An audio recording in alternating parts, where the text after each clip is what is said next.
और जब सरकार के पास आवाज़ उठाते हैं तो उल्टे हमारे ड्राइवर समाज का चालान काटते हैं परमिट उल्लंघन के नाम पे। महंगाई बढ़ रही है तो हमारे को थोड़ी ना मिल रहा है फालतू।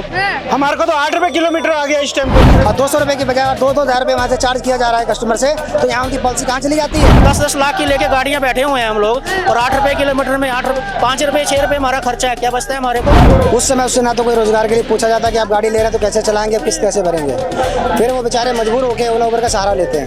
50% कमीशन काट रही है ओला उबर। इसका मीटर आज तक रिवाइज नहीं किया गया। मीटर आज भी वो 37 रुपये 50 पैसे और 12.5 रुपये किलोमीटर। नमस्कार, जनहित टाइम्स देख रहे हैं आप लोग। मैं हूं आपके साथ निशा लखवाल। दिल्ली के जंतर मंतर पर मौजूद हैं और यहां पर 2 दिन की हड़ताल का आह्वान जो किया था ऑटो टैक्सी चालकों ने, वो लोग आज हमारे साथ यहां पर मौजूद हैं। क्यों इन लोगों ने 2 दिन की हड़ताल का आह्वान किया है, क्या कुछ मांगे हैं, इन्हीं लोगों से बात करते हैं। क्या नाम है आपका? मेरा नाम सुरजीत सिंह है। क्यों आए और क्यों हड़ताल का आह्वान किया है 2 दिन? आना मुझे इसलिए पड़ा क्योंकि हम लोग गए अपना परिवहन मंत्री के पास, उनसे सवाल किया कि ये बस कंपनियां हमारे ड्राइवर समाज का शोषण कर रही हैं। अच्छा। तो उन्होंने कहा कि जो कैब एग्रीगेटर पॉलिसी है और इनके जो अंतर्गत लोग आते हैं हमारे अंडर नहीं आता। हमने आरटीआई निकाली, मैं था, हमारे 2-4 साथी थे, उन्होंने आरटीआई ली, मेल किया, मेल में रिप्लाई आया कि हम आप इस पे एक्शन लेने के लिए तैयार हैं। कैसे शोषण हो रहा है आप लोगों का? एक तो गवर्नमेंट ने कोई हमें ऐप नहीं दिया, हमारे गाड़ियों को परमिट देते चली जा रही है, कोई कैपिंग नहीं है, जो आया गाड़ी उठा के दे दिया। उस समय उससे ना तो कोई रोजगार के लिए पूछा जाता कि आप गाड़ी ले रहे हैं तो कैसे चलाएंगे, आप किस्त कैसे भरेंगे। फिर वो बेचारे मजबूर होकर ओला उबर का सहारा लेते हैं। ओला उबर को जो है उसमें जीएसटी जा रही है, सरकार जीएसटी ले रही है, रेट नहीं दिलवा रही है, 35 से 50% कमीशन तक कट रहा है। और जब सरकार के पास आवाज़ उठाते हैं तो उल्टे हमारे ड्राइवर समाज का चालान काटते हैं परमिट उल्लंघन के नाम पे। 66-192 धारा लगा के उनका चालान किया जाता है। तो इतने सालों बाद आप लोग क्यों जागरूक हुए हैं? जब जिस टाइम ओला उबर कंपनियां आई थी उसी टाइम क्यों नहीं आवाज उठाई? हमेशा से आवाज़ उठाते चले आए हैं। हड़तालों के रिकॉर्ड हैं उनके पास, सारे एप्लीकेशन के रिकॉर्ड हैं, हमारे अलमारियां भर गई हैं। अभी हमारे कई सारथी भाई हैं जिनके पास अलमारियां भर भर के एप्लीकेशन लगे हुए पड़े हुए हैं, लेकिन सरकार आज तक न तो ध्यान ले रही है इनका, न तो ध्यान दे रही है इन पे। तो सरकार को तो फायदा मिल रहा होगा ना उन कंपनियों से, तभी तो कंपनी आई थी, जिस टाइम कंपनी आई थी उस टाइम रेट क्या था और आज रेट क्या है। महंगाई भी तो बढ़ रही है, रोजगार भी तो बढ़ रहा है। महंगाई बढ़ रही है तो हमारे को थोड़ी ना मिल रहा है फालतू। हमारे को तो 8 रुपए किलोमीटर आ गया इस टाइम पे, और उस टाइम 30 रुपए सीएनजी थी और आज 70 रुपए सीएनजी है। लेकिन हड़ताल किस चीज की है? अभी हम गाजीपुर से यहाँ तक आए हैं, तमाम ऑटो चल रहे हैं, टैक्सियां चल रही हैं, क्या सिर्फ संस्था की तरफ? कोई ऑटो नहीं चल रहा, हमने खुद बात की चल रही, कोई ऑटो नहीं चल रहा, कोई टैक्सी नहीं चल रही, सिर्फ वही ऑटो जा रहा है और वही टैक्सी जा रही है जिसमें पेशेंट है। पेशेंट के लिए हमने खुद देखे हैं ऐसे ऑटो जिनमें नॉर्मल छोड़ रखी, हमने पेशेंट के लिए कर रहे हैं, बाकी कोई भी नहीं जा रहा, कोई सवारी नहीं बिठा रहा, कोई कुछ नहीं। ऑटो चालक तो इतना कह रहे हैं, ऑटो चालक तो ये कह रहे हैं कि भाई हमारे तो रोजगार ही यही है, हम वही कमाएंगे उसी से खाएंगे, हम 2 दिन की हड़ताल करेंगे तो कहाँ से हमारे घर में चूल्हा चलेगा। ऐसा ये तो कुछ संस्था है, संगठन है, वो अपनी रोटियां सेक रहे हैं। ऐसा कुछ भी नहीं है, मैं कोई संस्था से नहीं जुड़ा हुआ, कोई अपना उससे नहीं जुड़ा हुआ। ओला उबर चलाता था, वो बंद करी हुई है आईडी। क्यों? पैसे दे नहीं रही। प्राइवेट गाड़ी आती है, बला बला करती है, चल भाई 4 सवारियां बिठाई चली गई, गुड़गांव जा रही है, गुड़गांव से फिर वापसी आ रही है। क्यों? प्राइवेट गाड़ी को दे रहे हैं, हमारे से टैक्स भी ले रहे हैं, रोड टैक्स भी ले रहे हैं, एमसीडी भी ले रहे हैं, हर चीज ले रहे हैं।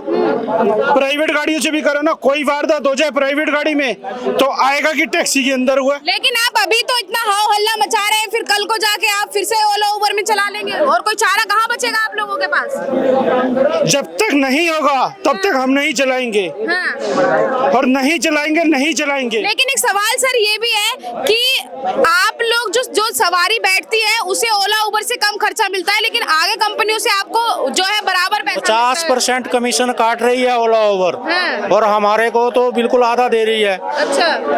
महंगाई बढ़ी है, खर्चे बढ़े हैं हर चीज में, तो क्या दे रही है? हमारे कुछ नहीं दे रही, शोषण ही कर रही है ना। पहले तो इंसेंटिव देते थे, सब देते, अब तो कुछ भी नहीं मिल रहा है, तब तो शोषण ही हो रहा है ना। 8 रुपए की 10-10 लाख की लेके गाड़ियां बैठे हुए हैं हम लोग, और 8 रुपए किलोमीटर में 5 रुपए 6 रुपए हमारा खर्चा है, क्या बचता है हमारे को। गाड़ी भी लेनी है, आगे परिवार भी चलाना है, हर कुछ चलाना है, तो उसमें क्या बचता है हमारे? कुछ नहीं बचता। लाखों कह रहे हैं कि कैब और ड्राइवर, टैक्सी ड्राइवर जो है वो अभी आज गाड़ी नहीं चलाएंगे 2 दिन, लेकिन लाखों की संख्या की बात कर रहे हैं, लेकिन यहाँ तो हजारों में भी लोग देखने को नहीं मिल रहे। मैडम नहीं, आप एयरपोर्ट पे जाइए, वहाँ भी हड़ताल है और जगह भी हड़ताल है। जो जरूरी है उनको ही जाने दे रहे हैं, बाकियों को रोक रहे हैं। हमने सुबह फर्स्ट हाफ में यही काम करा था, गाड़ियों को रोकने का। जो चला रहे हैं गलती से, जिनको पता नहीं है वो बहाने बना रहे हैं कि हमें नहीं पता है, उनको रोका है हमने। लेकिन अभी 2 बजे का टाइम हमारा यहाँ था तो यहाँ आया अभी। धन्यवाद। लेकिन सवाल तो यही है, भी भैया ने कहा कि बहाने बना रहे हैं और गाड़ियां चला रहे हैं। जो गाड़ियां रोड पे चल रही हैं वो जयचंद हैं। जयचंद के होने से राज्य खत्म नहीं हो जाता। राजा पे खतरा जब आता है जब हमारा पूरा समाज विरोध करेगा, तभी होगा। हमारे साथ काफी साथी जुटे हुए लगे हुए हैं, और कुछ लोग ऐसे हैं जिन तक आप लोग बात नहीं पहुंचा रहे। अगर आप तक नहीं पहुंचा रहे हैं, हमारे जो चालक सारथी हैं, हमारे पास कोई न्यूज चैनल तो नहीं है, हमारे पास ग्रुप हैं, उसमें कुछ सारथी भाई जुड़े हुए हैं, कुछ हमने ग्राउंड लेवल पे मेहनत की है। हो सकता है कि जो आज चल रहे हैं रोड पे उनको जानकारी ना हो कि आज हमने हड़ताल का आह्वान किया हुआ है, या न्यूज चैनल वाले इतना प्रकाशित नहीं कर पाए हैं, तो उसकी वजह से वो चल रहे हैं। जनता भी तो आप लोगों से परेशान है। जो लोग मुंह से किराया मांगते हैं, आप लोग मनमर्जी किराया मांगते हैं। मीटर से बैठने की अगर बात की जाती है तो आप लोग कहते हैं मीटर चल नहीं रहा है, इसीलिए तो उनको हार तक के ओला उबर का सहारा लेना पड़ता है। जनवरी 2023 में हमारी टैक्सी का किराया 17 रुपए और 20 रुपए सरकार ने किया था, और उसका मीटर आज तक रिवाइज नहीं किया गया। मीटर आज भी वो 37 रुपए 50 पैसे और 12.5 रुपए किलोमीटर चलता है। उस मीटर का भुगतान ग्राहक थोड़ी ना भुगतेगा। नहीं तो सरकार क्यों नहीं कर रही? तो आपको सरकार ने आपको सुविधा दी है, ग्राहक को सुविधा दी है, तो हमारे सारथी भाइयों को सुविधा दी है, तो सरकार मीटर को रिवाइज क्यों नहीं करा रही है? आज क्यों पुराने रेट पे मीटर चल रहा है? तो ये चीज सरकार करेगी। आप ऐप बेस्ड कंपनियों को बैन करिए, हम मीटर से चलने के लिए तैयार हैं। आप ऐप बेस्ड कंपनियों को बैन करिए, आप सरकारी ऐप दीजिए। आप ग्राहक के लिए सोचते हैं तो आप ग्राहक के लिए सरकारी ऐप बनाइए। आपके पास पूछो ऐप है तो आप उसको लॉन्च क्यों नहीं कर रहे? और उसमें अभी भी 2G चल रहा है, आजकल 5G का जमाना। क्या बेनिफिट है अगर आपकी इतनी कमियां निकल कर आ रही है? हमारी कमी कौन सी है? आप जो कमियां बता रहे हैं वो निकल कर जब सामने आ रही हैं इन ऐप धारित कंपनियों से जो ऑटो टैक्सी वगैरह चलाते हैं, तो सरकार इस पर एक्शन क्यों नहीं ले रही है जब आप इतनी कमियां बता रहे हैं? मोटा पैसा रकम किसको मिल रहा है? ड्राइवर का चालान। उसके बाद जब परमिट का उल्लंघन है तो आप ऐसे जो ऐप बेस्ड कंपनियां उनको अपने भारत देश में चलने क्यों दे रहे हैं? अगर आप भारत में नहीं रोक सकते हैं तो कम से कम अपने राज्य स्टेट सरकार वो तो रोक सकती हैं कि ये हमारे प्रदेश में ये गाड़ियां नहीं चलेंगी, या ऐसे ऐप बेस्ड कंपनियां नहीं चलेंगी, वो तो प्रतिबंध लगा सकते हैं। लेकिन वो शोषण करना उनको अच्छा लगता है, उनको पसंद है, तो वो ये अपनी सहमति रखते हैं कि सरकार जो है उनको बेनिफिट हो रहा है, इसीलिए इन पर प्रतिबंध नहीं लग रहा है। मैं एक चीज कहना चाहूंगा, मेरा सवाल सरकार से है कि हम लोग जब ओला उबर चला रहे क्या हैं, दिखा रहे हैं ये? आप देखिए 315.9 किलोमीटर की राइड है, 6 घंटे 36 मिनट का टाइम लगा है, 3038 रुपए की कस्टमर से राइड पैसे लिए गए और 2548 रुपए ड्राइवर को दिए गए। अब आप मुझे बताओ कि 315 किलोमीटर का 2548 रुपए किस रेट का रेट पड़ा है, जबकि सरकार 17 रुपए 20 रुपए का दावा करती है, तो ये कौन सा रेट पड़ा? आप बताइए, जोड़ के देखिए। मैडम हमें शौक थोड़ी है आने का, हम भी तो अपना टाइम खराब करके यहाँ पहुँचे हुए हैं। 2 दिन का हड़ताल है, हमारा भी तो घाटा हो रहा है। तो यही तो सवाल है कि घाटा अगर हो रहा है तो फिर इसका बेनिफिट क्या है? बेनिफिट कुछ नहीं है, इसीलिए तो हम आए हैं। बेनिफिट ही नहीं हो रहा, जब भी तो हम आए हैं यहाँ पे माथा मारने के लिए। हैं? तो उम्मीद क्या लग रही है? किससे उम्मीद लग रही है? कौन हमारी करेगा? सरकार से उम्मीद ये है कि जो हमारा जो ऐसे हम ओला उबर का ऐप चलाते हैं उसमें GST कटती है।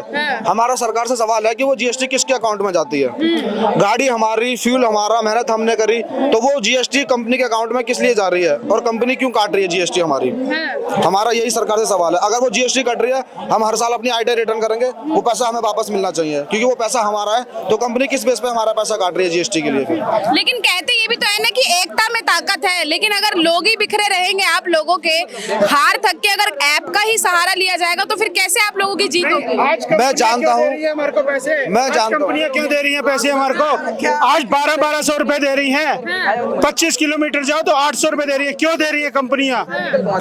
आज हालत खराब है ना कंपनियों की, यही हालत हमने परमानेंट खराब कर देनी है कंपनियों की। अच्छा, तो कब तक करेंगे ये संघर्ष? जब तक चलेगा, जब तक सरकार नहीं आएगी हमारे रेट को, हमारे एक पारिवारिक रेट नहीं। पहले भी तो आप लोगों ने प्रोटेस्ट किया था इसी चीज को लेकर, पहले भी साल पहले भी किया था, तब भी कुछ नहीं हुआ, अब तब भी रेट थोड़ा बढ़ा, फिर उसके बाद ऐसे कर दिए कंपनियों ने। हाँ, तो क्या प्रोटेस्ट ही एकमात्र अब सहारा रह गया कि अगर पैसे बढ़वाने हैं तो सड़कों पर उतर जाओ और फिर रेट बढ़ जाएंगे? और क्या, सरकारी ऐप लाने से सरकार को अपने पास एम्प्लॉय रखने पड़ेंगे, लोगों को रोजगार मिल जाएगा, वो क्यों नहीं करना चाहती है? अगर सरकारी ऐप लॉन्च होगा तो उसके लिए कुछ ना कुछ उनको व्यवस्था करनी पड़ेगी, उसके लिए हमारे कुछ लोगों को रोजगार मिलेगा, तो फिर आप ऐप बेस्ड कंपनियां क्यों लेके आ रहे हैं? प्राइवेट कंपनियां हैं उनको बंद करके सरकार अपनी तरफ से कोई ऐप लेके आई है। सरकारी अपनी कंपनी चलाए, सरकार में पैसा आएगा। कुछ ऐप के नाम है उनका। ये पैसा बाहर जा रहा है, बाहर क्यों भेजे हम प्राइवेट कंपनियों को? सरकारी कंपनियां चले, सरकारी ऐप आए, हमारे को कोई बहुत बढ़िया रहेगा, हमारी सरकार में पैसा आएगा, हिंदुस्तान में पैसा बढ़ेगा, और विदेशों में हम पैसा जिस समाज की आप बात कर रहे हैं, जिस आप लोगों की बात कर रहे हैं कि उनका पैसा ज्यादा लग रहा है, उनको मैं बता दूं, कल हमारा जो है भारत बंद का आह्वान था, हमारी काफी गाड़ियां नहीं चल रही थी, उसकी वजह से काफी ज्यादा लोगों को पैसा चुकाना पड़ा है। और आज भी अगर कोई आप राइड उठा के देख लेंगे तो जो राइड 200 की होती थी आज वो 2000 रुपए की है। तो क्या सरकार को ये नहीं दिख रहा है कि आज इतने सारे सारथी भाई यहाँ पे बैठे हुए हैं और 200 रुपए की बजाय 2-2 रुपए वहाँ से चार्ज किया जा रहा है कस्टमर से, तो यहाँ उनकी पॉलिसी कहाँ चली जाती है? आप लोग कह रहे हैं कि सरकार को अपनी साइड से ऐप लानी चाहिए, आप लोगों के लिए जो प्राइवेट ऐप चल रही हैं ड्राइवरों के लिए उन्हें बंद कर देना चाहिए, ये सजेशन अभी दिया गया है या फिर जब से आप लोग शुरू से हैं तभी से ये चीज कही जा रही है? ये सजेशन हमने पहले से दिया गया है। हाँ। और आज नहीं, आज से पहले भी ओला उबर की हड़ताल हुई, तभी ये मांग रखी गई थी। अच्छा जी। तो क्यों नहीं सरकार सुन रही है? ये सरकार इस चीज का सरकार क्यों नहीं सुन रही है? इस चीज का जवाब तो सरकार को देना चाहिए ना, सरकार क्यों नहीं सुन रही है? लेकिन आजकल तो सब 35% कंपनियों को दे रहे हैं कमीशन, जो अमेरिकन कंपनी है उबर को। हम लोग कहता है कि गवर्नमेंट अपना ऐप लॉन्च करे, हम 10% 15% अपने गवर्नमेंट को देंगे ना, हम बाहर की विदेशी कंपनियों को क्यों दें इस चीज के लिए पैसा? मगर सरकार हमारी सुनवाई करे तब लेकिन ना। अगर सरकार को उन विदेशी कंपनियों से अपनी पर्सनल ऐप बनाने से ज्यादा फायदा हो रहा हो तो मैम उसमें मैं क्या कर सकता हूँ ये बताओ? अगर जब गवर्नमेंट को पैसा, जिसको जहाँ से ज्यादा फायदा मिलेगा वो तो वही चीज चलाएगा ना। मैं क्या कह रहा हूँ, किसी को ऊपर से मिल रहा है टेबल के, किसी को नीचे से मिल रहा है, तो उसमें हम ड्राइवर भाइयों की कोई सुनवाई हो नहीं रही ना। हम तो कह रहे हैं कि हमारा भारत है, कुछ संविधान में भी लिखा हुआ है हमारा भारत संपूर्ण भारत है, क्या चीज नहीं है हमारे देश के पास में? यहाँ तो हमारा देश लाचार है, इतना निपक्ष हो गया कि कुछ कर नहीं सकता। क्या नहीं कर सकता हमारे भारत में? हर चीज, इंजीनियर, मैकेनिकल इंजीनियर, सारे कुछ है हमारे भारत में। गवर्नमेंट अपना ऐप लॉन्च करे, हम 15% 10% कमीशन उसको देंगे ना, वो हमारे भारत में आएगा। जीएसटी लगती है हमारी, तो हमारे अकाउंट में रिफंड करे हमको। अब ये जो बाहर की कंपनी हमसे कमीशन खा रही है, जीएसटी खा रही है, वो किसके पास जा रहा है? सरकार के पास जा रहा है, कंपनी के पास जा रहा है, हमारा तो कोई फायदा नहीं हो रहा उसमें। तो फिर हम कैसे सरकार को समर्थन करें इस चीज ठीक है। तमाम ऑटो टैक्सी ड्राइवर जो आज दिल्ली के जंतर मंतर पर आए हैं प्रोटेस्ट करने, सरकार तक अपनी सुनवाई जो है रखने के लिए, यहाँ पर पीछे अगर आप देखेंगे तो यहाँ पे ये मंच लगा है जहाँ से तमाम जो संगठन के लीडर हैं वो यहाँ से अपने जो ऑटो टैक्सी चालक हैं उनको संबोधित कर रहे हैं। और साथ ही सिर्फ मांग ये है कि जितनी भी प्राइवेट कंपनियों के अंडर ये लोग आते हैं जैसे ओला उबर है, उनको ना करके सरकार को अपना पर्सनल ऐप, एक सरकारी ऐप लाना चाहिए जिसके अंडर जो है ये टैक्सी ड्राइवर, ऑटो ड्राइवर जो है वो आ सके, ताकि जिसका सीधा बेनिफिट जो है वो सरकार को मिले, ना कि प्राइवेट कंपनियों को। ये तमाम जो मांगे हैं आज यहाँ से उठी हैं और एक सजेशन सरकार के लिए दिया गया है, लेकिन ये सजेशन कितना सही है, आप लोग इससे कितनी सहमति रखते हैं, अपनी राय कमेंट बॉक्स में जरूर बताइएगा। कैमरा पर्सन गजनवी पाशा के साथ मैं निशा लखवाल, जनहित टाइम्स, दिल्ली।